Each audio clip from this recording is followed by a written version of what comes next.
Welcome to MI Magazine presents Soul, a weekly entertainment show on fashion, arts and culture, relationships, mental health, and food. Our weekly guest hosts are Christie Grace Chambers, Carla Hill, Dr. Delvena Thomas, and Chef Irie. Now introducing our host, Miss Nicky, Gelin. Hello, everybody. Good night. Happy Hump Wednesday. You are tuned in to MIA Magazine presents So. I'm your host, Nicky G. Nicky Says YOLO. And I want to start tonight's segment by asking, what's your plans for this Valentine's Day weekend? Do you have your outfit ready, ladies? Are you wearing pink? Are you wearing red? You have your hair done? And are you trying to figure out what to do this weekend with your boo thing? Well, on Saturday at 7 p.m. and 9:30 p.m., the hilarious Benji Brown is in the building at the Broward Center. The show, it's going to be outdoors. It's under the stars. You can even sneak a kiss. So just visit the Broward Center and to get your tickets and make sure you're looking real cute. Also, our Black History Month issue is being released on the same day, well, on Sunday, Valentine's Day on the 14th. So stay tuned for that. Now, join the African American Black Alzheimer's Disease Initiative at the John P. Hussman Institute for the Human Genomics, University of Miami Miller School of Medicine. If you are someone that is experiencing loss of memory or memory problems, or if you know someone who has those problems, please contact their research team for more information at 877-686-6444. Again, that's 877-686-6444. So we have a really special guest tonight. We'll be discussing Urban Philanthropies and the Urban Miami in a few minutes, so stay put. Now on to my first co-host. She is a stylist and personal shopper. You can catch her on NBC6's 6 in the Mix. So Christie Grace Chamber, what are we talking about tonight? Hey, Nicky. Hey. Are we winning or what? I love it. We're on the same vibe. So tonight we are talking a little bit about what you can wear for Valentine's Day, since you brought that up, and maybe what you can even wear to the urban, and we'll be hearing more about that. So let's talk about our best features. Now, how do you know what your best features are? It's typically because people compliment you on those things, right? Like, oh, you have great shoulders. Look at your arms. They're so muscular. Oh my gosh, your legs are so sexy, right? So, and whatever makes you feel good. So when you're out and about, what is it that when you show it off, you feel good? Now, here's a picture here. And this lady, I mean, she obviously has great features, but she's showing them all off at the same time. And I am a little conservative, so I wouldn't do that. So let me talk about what I would do. So if you think you have a great upper body, you know, shoulders, chest, back, arms, midriff, here's what you can do. You can pair it with like a wide leg pant. And there's a photo here. You see Karrueche Tran kind of doing that, right? She has kind of a muscular upper body, a nice snatched waist, but she's covering her legs, not showing it all at the same time like the person in yellow. Then if you think you have great legs, feet, hips, you can still be sexy by wearing, you know, some denim shorts, some see-through shoes, or you can be a little bit more conservative by wearing a jacket. And then this all white look, you know, she's still showing kind of all of it, but she kind of covers it up a little bit with this jacket here. And here's some more examples of, hey, you have a great chest, right? Wrap dresses, wrap tops are great to show your snatched waist. We keep saying that word. I heard it earlier. But a small waist, chest, right? And then if you have a great back, legs, you can do that. And then again, the front part may be a little bit more conservative. And just a few more examples here. Great shoulders, you know, why not show peekaboo or all shoulders? Great legs, example. Great back, another example again. And great arms and shoulders. And last but not least, you know that there's that calendar out there, that MIA calendar. And this is the February look, the month of hearts and love. And look at Anne-Marie. Her legs are awesome. So I wanted to make sure she had on something that showed off her legs. And Ronell, you know, can look great, or is looking great in this jacket that's very fitted to him, showing off his upper body, right? So Nicky, that's what I have for you tonight. Oh my God, that green dress. I'm loving that green like silk dress. Okay. Right. So do you have a nice back? I think I do. I'm sure you do, girl. You have all those nice features. So everyone, know your best features and feel free to show them off. But, you know, show off a couple of features at the same time. You don't have to show them all at once. This is my advice. Well, Christie, thank you so much. And we'll see you next week. See ya. And now on to my next co-host. She is our mental health advocate and the host of the Brain Love podcast. So Dr. Delvena, how are you tonight? Hey, Nicky, are you ready to take the couch? I'm ready to take the couch, honey. Yeah, so it was kind of steamy last week, you know, here on Miami. So I didn't know if I was going to hit that note or not. And so thanks to Christie for going over all that fabulous fashion to prepare everyone for Sunday, which of course is Valentine's Day. I'm of the opinion that in America, we just, you know, at times we get too much into the holidays. We get too much into this commercial stuff. We get carried away with it. So I want to talk from the aspect of having some balance, right? Because certain holidays are unsettling for a lot of people when we're talking like mental health and wellness. Valentine's Day is one of those days. I don't want to call it a holiday, but one of those commercialized days that the industry makes a lot of money. Hallmark makes a lot of money, and especially before we had digital cards and, you know, techie cards.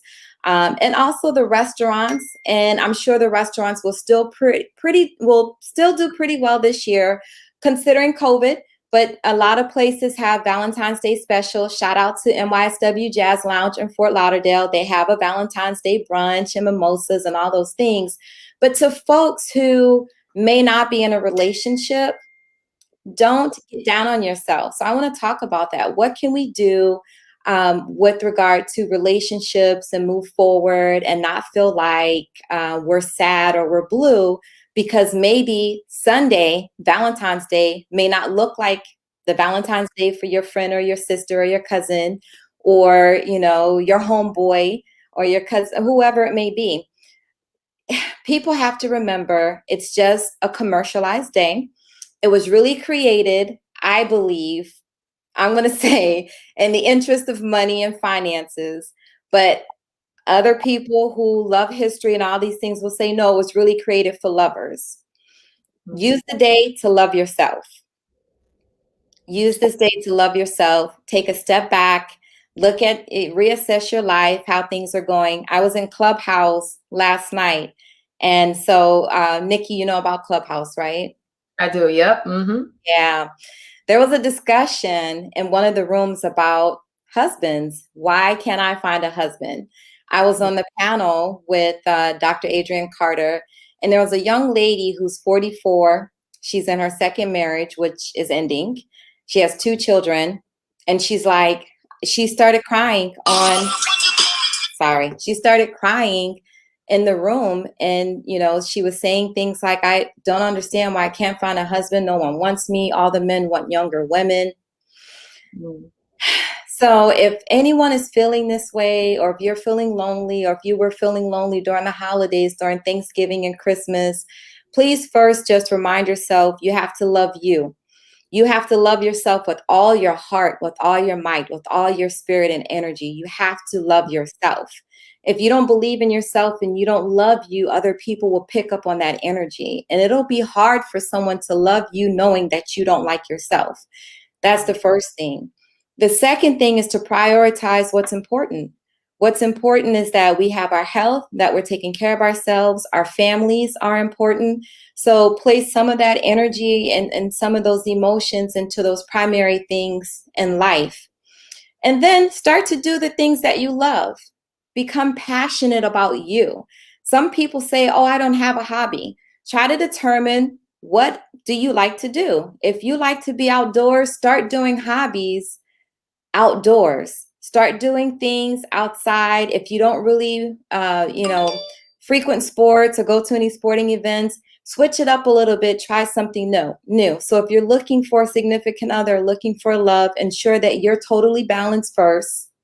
Remember that you're balanced first. Get yourself together. If you have to see a mental health professional, do that. And then change up what you've been doing. If it hasn't worked and you haven't found your mate, you may have to switch up the things that you do and the places that you go. And last week, this is my last comment. Last week, we talked about sex toys. I want everyone to know sex and body and looks, that is not the most important thing in a relationship. Sometimes it gets forgotten. So that's why I wanted to do that segment last week. But as Kirk Franklin said yesterday morning on the Breakfast Club, breasts and booty don't make a relationship. So I'm going to leave you with that, and bring love. Bring love and self-love. Okay. Yes, ma'am. All right. So Dr. Delvena, thank you so much. I'll catch you on Clubhouse. See you next week. And now to my next co-host. He is a private and personal chef. You can also catch him on American Public Television with Taste the Islands. So Chef Irie, what on tonight? What's up, Nicky? What's up? Look here, girl. You know what time it is right there? It's carnival time right now. I can't be in Trinidad. I can't be in anybody's fete. So I'm having my own fete here in my home. Yes, but with all the madness that comes with carnival and fetting in Trinidad or whichever small island you are, food. You have to eat food while you're fetting. Yes. So whether it's carnival or Mardi Gras, because Mardi Gras and carnival, they happen. Both of them are going on at the same time right now. They culminate at the same time. Next Tuesday is Fat Tuesday, and next Tuesday is Carnival. Tuesday. Yes. So if you were in Mardi Gras, NOLA, having a great old time, some of the wonderful food. Have you been to NOLA? Have you been to NOLA? Yes, and the beignets, I had those two in my hot cocoa. Yes. So, girl, you got to chow down on your beignets when you're over there at Cafe Du Monde. Yes, fluffy, yes, umptious, powdery sugar, chicory coffee. That's just like in the interim while you're walking around. But of course, a little jambalaya later, whether it's seafood, chicken and sausage, you know what I'm saying? All that, the etouffee, the gumbo, that is Mardi Gras for you in New Orleans, baby. That is Mardi Gras for you in New Orleans. But of course, when you're walking around, you have to have your hurricane. This is the hurricane. Yes, the drink of Mardi Gras. Yes. Whether you're drinking it like this in a restaurant or you got that to-go cup walking around in the street acting like you're mad and crazy, this is a hurricane, made famous by Pat O'Brien's. Yes, baby. And, while you're having a hurricane, hop over to the bakery and have yourself some king cake. Now, this is a cake that started, they're eating this right after January 6th because, it's the beginning of Epiphany, the three kings and all that good stuff. And the great thing about this cake is that they place a little porcelain baby in the cake. And when you cut up the cake and the person that gets the slice with the baby cake, they're going to host the next Mardi Gras party. Yes. So king cake, hurricane, and of course, I can't forget my people's because Ooh. Carnival in Trinidad is nothing without I say, the bacon shark. Yes, not shark a bake. Bacon shark. Yes, it's all about the bake and then the shark. And of course, at 3, 4, 5 o'clock in the morning, girl, you must have yourself some doubles. Yes, this is the food of fetters. Doubles. Yes. And you can have your roti later, but if you ain't eating some doubles with that tamarind sauce and the hot sauce and everything else that comes with it, trust me, you ain't saying a thing. So when you see our people talking about carnival, it ain't just about the jump up, it ain't just about the carnival and the flags and everything.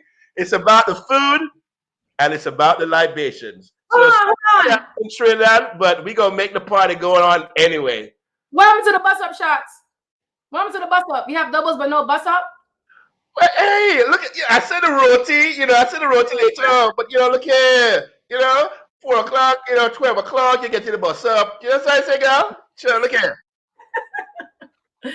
All right, well, Chef All Irie. you friends out there that can't be in Trinidad and can't be someplace, we here partying for you, eh? So this weekend is having a wonderful time. Rep it for my Trinidad people! Bloop, bloop. All right, well, Chef Irie, thank you so much, and we'll see you next week. And now on to our featured guest.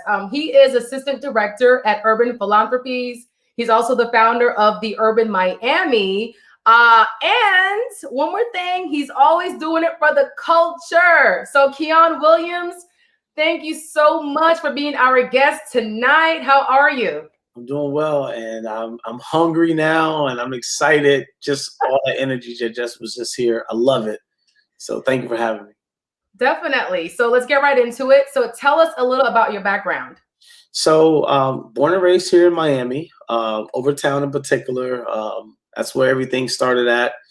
And since then, I've gone on, I graduated from Booker T. Washington High School, went off to Bethune-Cookman, real estate background at University of South Florida. And I've done lobbying all over. I've organized on campaigns. I've worked for our first Black president, Barack Obama, getting him in office, working up in Daytona Beach. And since then, I've kind of just shifted from the political to the business and the financial aspect, because at the end of the day, I realized that what our people lack the most is access to resources, and big part of those resources is capital. And so I said, you know what, let's figure out a way to do that. And here I am. I've been with Urban Philanthropies for the last, since 2014. And we've done some remarkable things here in South Florida. Awesome. So you're like a native Miamian. Yes. That's very rare down here. Yeah. Born and raised. Yep. So what or whom inspired you into becoming involved with wanting to transform like distressed urban communities? And that's a part of Urban Philanthropies mission. Absolutely. Right. So did it inspire you, or how did you get into that path? The credit goes to two individuals, Don Patterson and Phil Bacon. Don Patterson in particular, because I was in high school, senior year. He comes into the cafeteria in Overtown, and he's talking about community development. And he's a developer, and he's talking about all the things that can be done if we just came together and presented different plans to go about doing it. And I sought this guy out for like 2 years, and he gave me my first internship after graduating high school. I'm in college. I sought this guy out, and he got a grant through Citibank. Got me my first internship in development space, working with BAM, by the way, of Bethel AME, which is right there on 2nd Avenue and 8th Street, and going from there. And then Phil Bacon, Phil's current executive director, president of Urban Philanthropies, took me on his wings coming out of undergrad. And since then, him and Don both have mentored me in this space to really talk about what does economic development look like in communities like Overtown, Liberty City. It's not as easy as easy as we think it is, but it does. The work is so rewarding if you stick with it, because it requires us to be at the table. It requires us to help articulate the vision.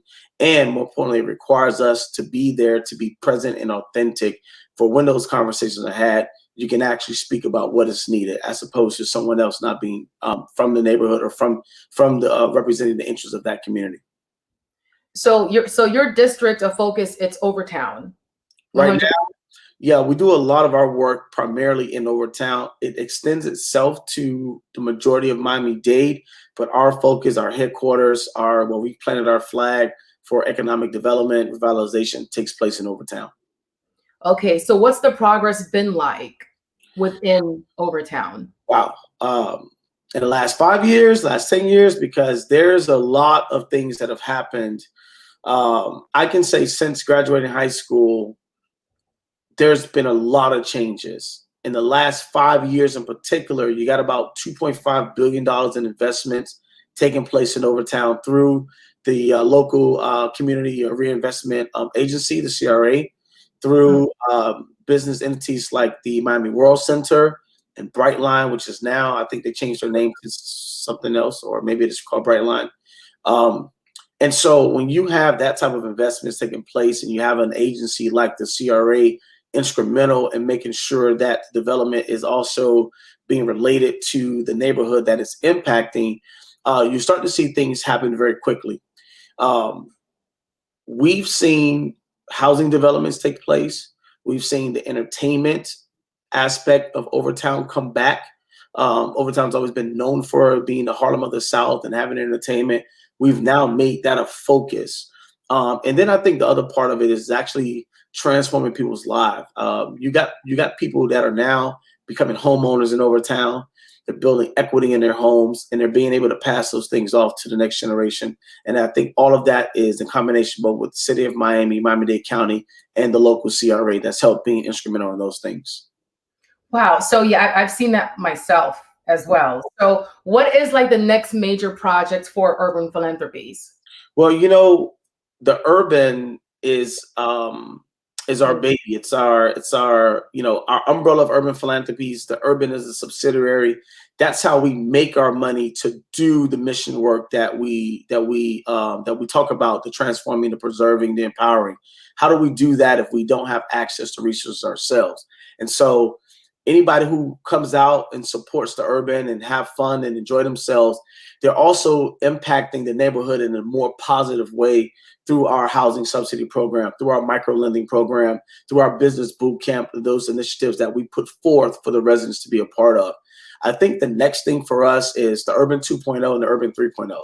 It's where next, are this type of outdoor entertainment venue, needed at, because for us as developers, we consider ourselves civic entrepreneurs. How can we take our time, our talent, our gifts, and really go in with a focus that relates to the people on the ground? Oftentimes it's done from the top bottom, and it usually you can tell if it's authentic or not. The neighbors and the residents will let you know. In this case here, it's been done from the bottom up, and so it's been authentic from the very start. And so that's our next focus.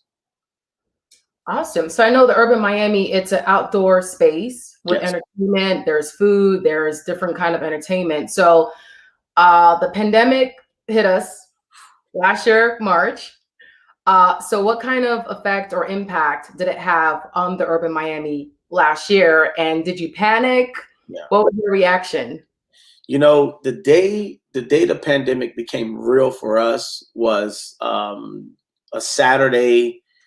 I think it was March 11th or March 12th. We were getting ready for the 2K pool party. If you know about 2K pool parties, one of the biggest pool parties in South Florida, all the spring breakers come down to. We're usually having over between 4,000 to 6,000 people attend that party. And the city of Miami, I think a day before, said, shut down. And so if you can imagine from a production side, all this money has gone into what needs to be done. The promoters, I'm sure they had to pivot and find another location. But for us, it really stopped the momentum that we had been building for, the past year. And from March to September being closed, I wouldn't say there was a panic. I would say, if anything, we took that time to say, all right, what can we do differently with the Urban? How can we pivot? And so we took that time to really rebuild and rebrand and to put some more infrastructure in. We had some reserves, so we had a little bit of capital to put to the side and make some investment. And our local CRA stepped in and also helped out with some of that infrastructure. So during the downtime, we're rebuilding. We're putting things in place. And when we finally opened our doors in September, late September, when the county opened things back up, it was all of the pent up demand of being indoor. Folks wanted to get outdoor, and so they enjoyed themselves. And right now, we're open 4 days a week. Every Thursday with comedy night, Tommy Davidson this weekend, this Thursday, tomorrow. Every Friday, we do a Vibe Out the Five. Shout out to Social Exchange and Alexis Brown, her team. Wonderful activations for young Black professionals in Miami. Saturday with headliners. So if you're loving the hip hop scene, you're loving the celebrity scene, and those big name artists coming to historic Overtown, that's where they are now. And Sunday, I know somebody mentioned earlier about a brunch, and that's taking place. But we got one too. Every Sunday, Rise and Toast.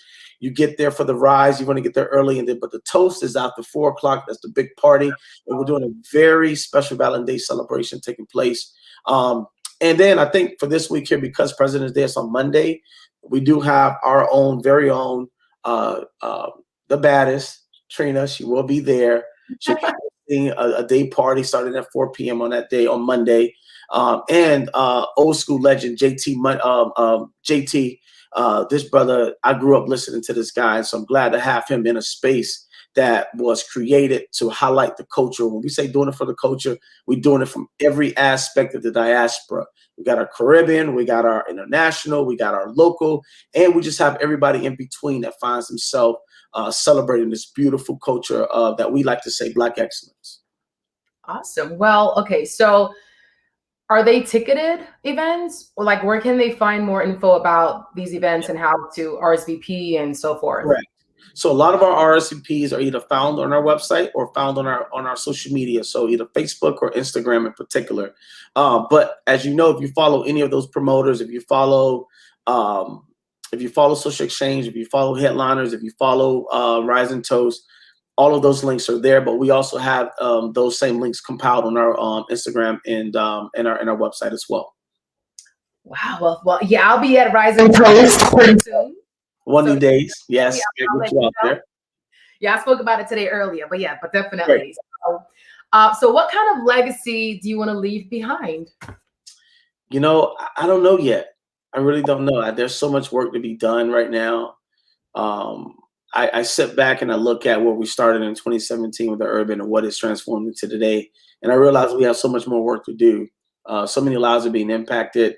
And I think if anything, it's to just continue to make impacts. Change outcomes, being able to, put them in a position to go after the things they desire. And I think one of the ways that we do that is by creating multiple streams of income for our folks to be able to do it. And so I love supporting Black people who want to start a business. I love supporting anyone that wants to do something where I think we can collab at. Hit me up. I'm all game for it. So what would you tell your younger self, and how old would you be? That's a tough question, because I think what I would maybe tell my younger self is don't get discouraged easily, because, I've had in the past, I would, if something wasn't, I'm a Virgo, I'm an introvert, I'm type A personality. So I usually like things to be a certain way, and I would get frustrated if things didn't go that way. And I think today I'm more even keel with it. I'm like, okay, what else is next? And so that's what I would tell my younger self. Stay with it. Don't get impatient. Don't get frustrated. Just stay the course, because you always win in the end if you stay the course. The minute you quit, that's when you've lost, is what I would tell my younger self. And I'll probably be like 12. And 12. Okay, that's fine. 12. Definitely Virgo traits. No, that's great. Well, Keon, thank you so much for being our guest tonight. And I'm so happy that the Urban Miami, it's up. It's open to the public. We're able to go outside, get some fresh air and have fun, eat, and just be merry. And it's for the culture, right? So absolutely. Thanks again. And yeah, we'll be seeing you soon. Have absolutely. A good night. Thank you again. Thank you. I'm glad to be here. Thank you. Thank you. So please remember to tune into our show, Lunch with Legacy Leaders, hosted by Anne-Marie Sorrell. It's every Thursday at 12 noon. So we interview thought leaders on issues impacting the Black community in South Florida. So visit facebook.com/MIA Media GRP. Again, go to Facebook and visit MIA Media GRP. So again, the show's brought to you by the Florida Lottery, and stay tuned for next week's guest. Happy Valentine's Day, have fun, and we'll see you next week. Good night.